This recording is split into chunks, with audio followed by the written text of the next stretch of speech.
What's going on, Nation Gamers? Welcome back to yet another edition of the Kross Realm tonight.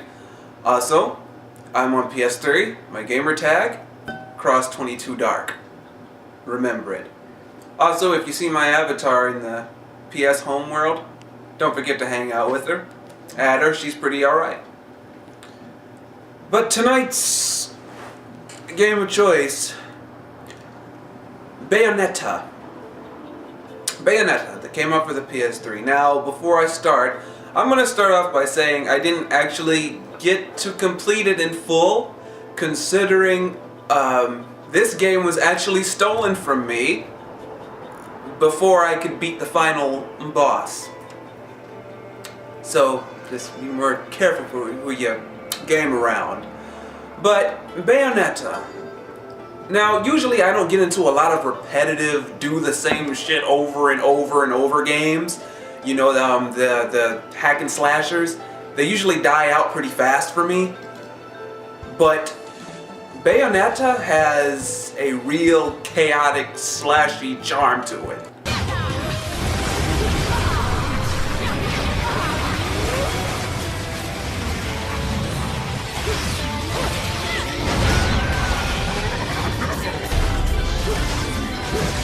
Now, Bayonetta is a single-player, third-person slasher that's very similar to playing Devil May Cry, which I didn't care much for. You know, I didn't really care much for the Devil May Cry series, but like I said, it's definitely one of those.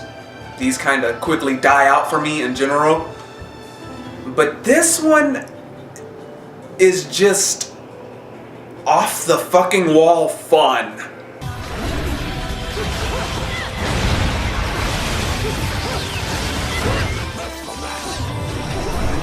So the game takes place in a fictional city known as Vigrid, it's one of those, or something like that.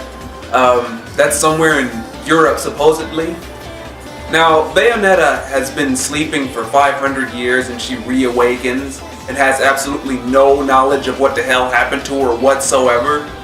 You know, for somebody that's 500 years old, I mean, she looks pretty damn good, but over the time, like, her grainy ass memory slowly comes back, and you know, as you progress through the game.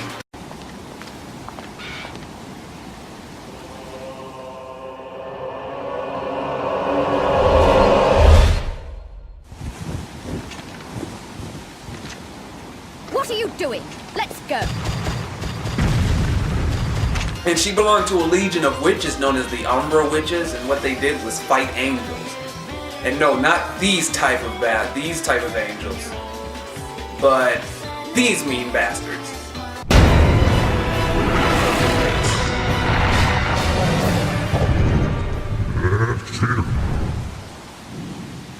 And the weird thing about it is all of the angels talk in this really bizarre, ancient angel-like language. Like literally, I don't know what the fuck they were talking about. That, like, you won't be able to understand them. You can't understand them for your life. You're lucky there's subtitles, otherwise you'd be greatly fucked understanding anything they're saying whatsoever. Besides Bayonetta being able to, like, decode everything they're saying and put it into text for you during the game. Yours is a face only a mother could love, and one I could never forget. If only I could remember where from.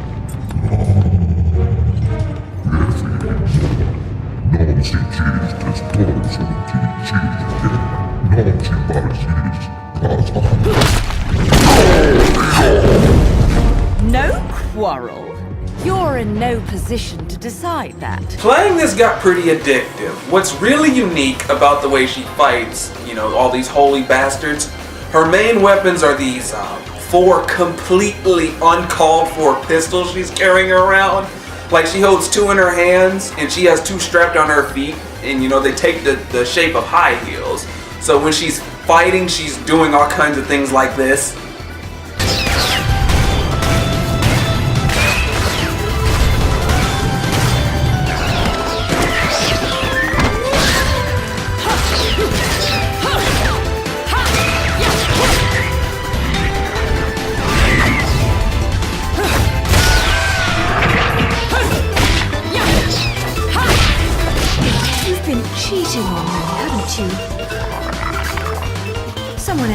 caught your eye?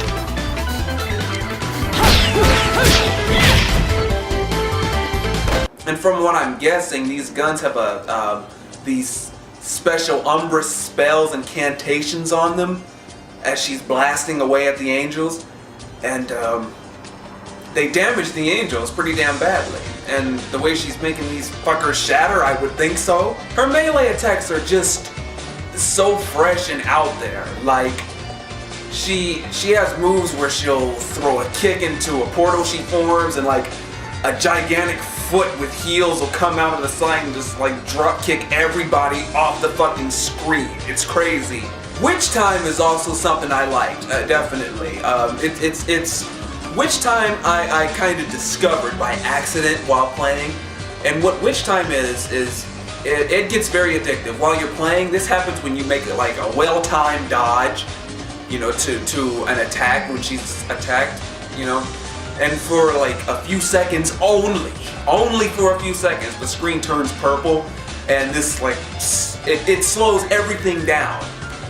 And this lets you get in a few cheap shots to deal some extra damage along the way. This especially helps if you're getting jumped, which you will a lot.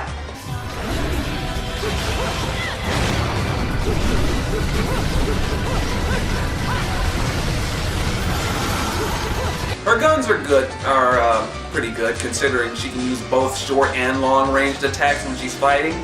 And you don't have to worry about ammo because her guns have unlimited. But she can really get nasty in battle. She really can, and I'm gonna gonna explain what I mean by that. She can get really nasty, and what I mean by that is below her health bar, there's another bar with 8 circles below it as you're playing, and they'll light up on occasion as you are killing the enemies. I just started calling it. I mean, I can't remember exactly what it's called, but I just started calling it the torture bar. Okay, because that's what happens when they are all lit up. Now, when any of those are filled up during battle, she can perform these special executions on the angels during melee combos. Depending on how many you have lit, I believe, the greater the execution will be. And they are pretty brutal with they are like some pretty brutal, classy style kills. In that punishing heathens and peons for their misdeeds sort of way, while keeping her overall sexy, of course.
Another interesting thing about Bayonetta, her most deadliest weapon, they're not the guns, okay, or any of the other weapons she's able to obtain during the game.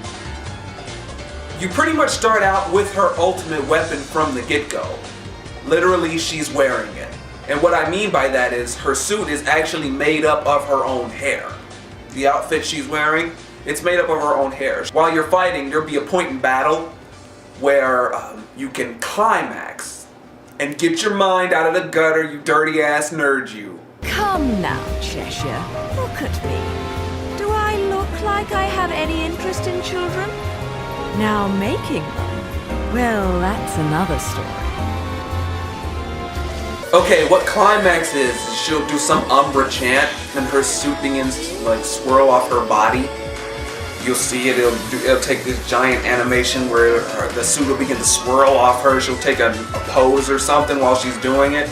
and it'll enter this giant portal, and it takes the form of a giant hellhound or a giant hellbird or something else giant and terrifying to finish off the foes.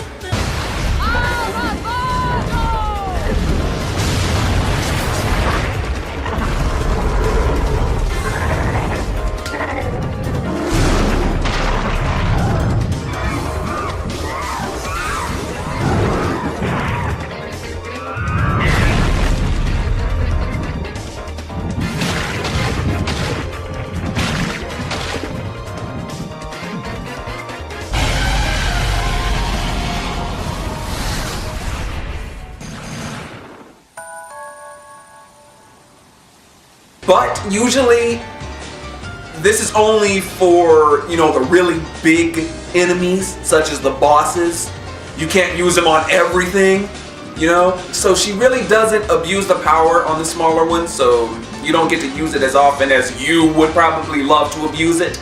Meaning you players who would use a spirit bomb on Poir, yeah, no.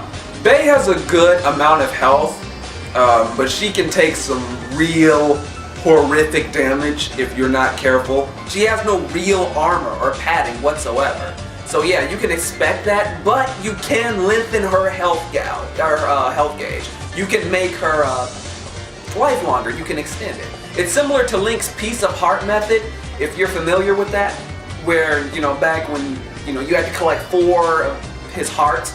You had to collect 4 hearts to for him to have a new one. She has something similar to that, but she has to collect like 4 broken witch hearts to increase her vitality. You know, it's Link's method, but it's a bit more witchier. But to tell you the truth, these look like little pieces of candy I would just pop in my mouth and go to the club. Speaking of candy, the lollipops are a twist I enjoyed about this game. And no, not this type of lollipop. Later, after we kill all the zombies, let's come back to this farm and ride the cows. You're gonna ride a cow. Don't be racist. Okay, Bay can suck on these lollipops that... Bayonetta has special magical candy in the game that you pop in her mouth or whatever while she's fighting. And the candy, these lollipops, each a different color. Now, what's neat about them is they all have like different effects on Bay while she has them in her mouth while in battle. Like green lollipops are herbal candy that heals her. Purple increases her alertness while fighting and fills some of her torture orbs. And red increases her strength for a limited time. Yellow producing a magical barrier, making her invincible for a short time. You know, each having a mega version that lasts longer. But also, there is the compound system, which is connected to these lollipops. You know, it's a really nifty system once you get equipped, once you get used to it. And what that is Bay will pick up certain items from the enemy she kills that are specially for this system, that are specially for just using compound. And think of it as the witch mixing her brew. So say if you don't have any mega green lollipops, the compound system will tell you the ingredients you need to make one.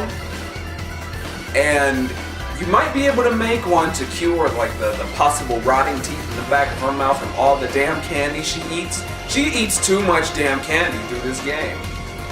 Like serious, she is on a serious sugar rush mode.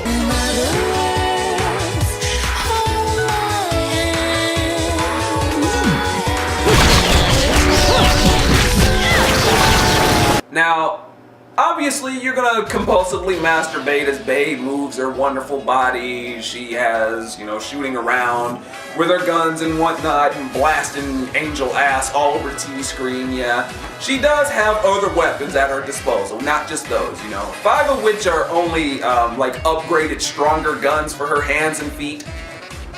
Except for the Costidra and the Sharaba. The Costidra is this demonic whip she can pull out and do all kinds of fancy ass maneuvers with. And the Sharaba is by far my favorite weapon, definitely. It's like this long living katana she fights with. Now, go put this thing to good use.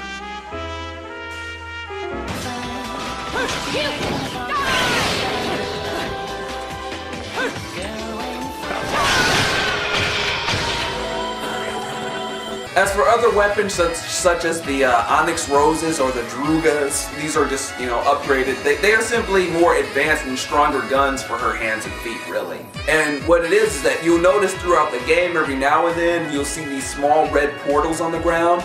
They can enter this realmy, weird bar place called the Gates of Hell to see Rodin, this cliche fixer type character that can get whatever you need for the right price. Another LP? Working me to the bone. But no need to pity me. I was bored anyways. Let me go whip some things into shape for you. The boss battles. Now, these are pretty fun. Like, the boss battles are a mix of, it's like hack and slash and quick time events with a little bit of Shadow Colossus in there, you could say. Interactive. Considering all the bosses are these giant holy shit angels that Bay looks like a booger standing in front of.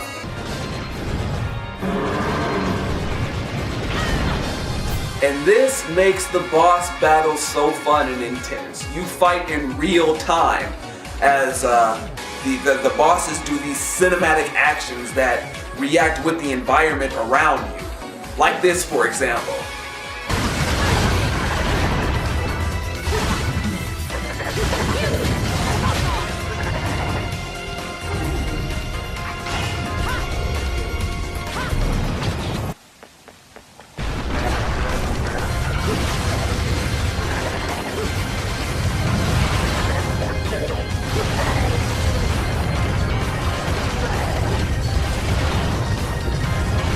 But be prepared, considering some of the bosses can really spam attacks and special moves over and over again, and it can get really fucking annoying fast. It really can, if you're not careful.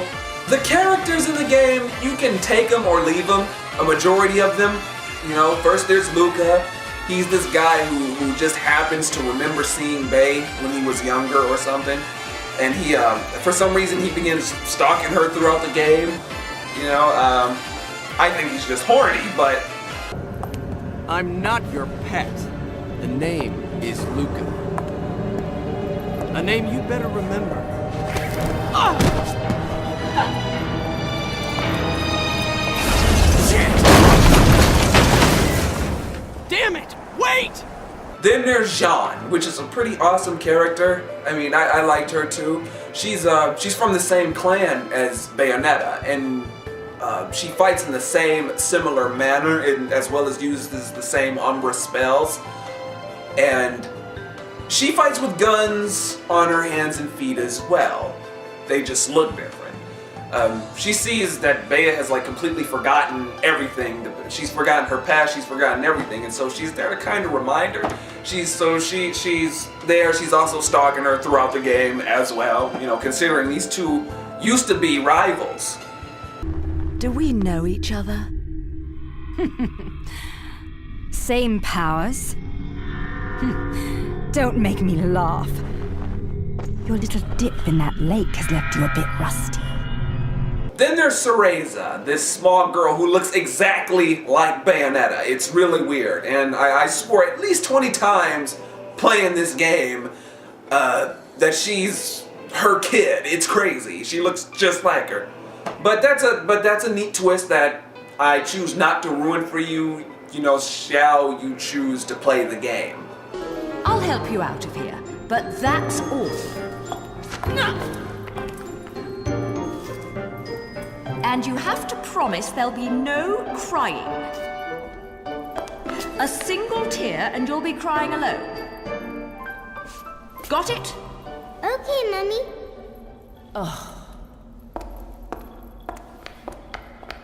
To wrap it, I will give the game its props for its beautiful visuals. Visually, I thought it was great. They for creating that limbo-like atmosphere, going for that true purgatory and paradiso look. Between the fine line of reality and what's not reality sort of look, because when you walk around as Bayonetta in the game, you'll notice the people there are like these clear ghost figures. And what that is that's because they are in reality. Bayonetta is not. So they can't see or interact with her at all, considering she's outside the fabric of reality itself, you know? And the game truly captures that beautiful limbo worldly tone without overdoing it too much. Some areas of the game are extremely fucking trippy though. I went from spiraling upside down from her walking on the side, from her walking upside down through twists and twirls, walking down from something that looks like a night sky into a town and upward up to it. It gets really fucking trippy. So this is not something I would recommend you play if you're drunk or you want to get blazed high, because it will like mindfuck you, seriously. But Bayonetta, I had fun. I really did. Sad this was stolen from me before I got, before I could fucking kill the last boss of the game. But I'm sure you all have more trusting people you game with. So check it out for yourself. Subscribe and comment what you think about the game, if you've played it or if you have any knowledge of it or whatever. I'd love to hear your suggestions. But yeah, definitely pick it up, I would say. It's not really that expensive anymore, considering it's gone down in price. I think this came out in 2010 or something like that. But go ahead and buy it and check it out for yourself, and let me know what you think, because I thought it was pretty good for a hack and slasher, you know. So have fun, game well.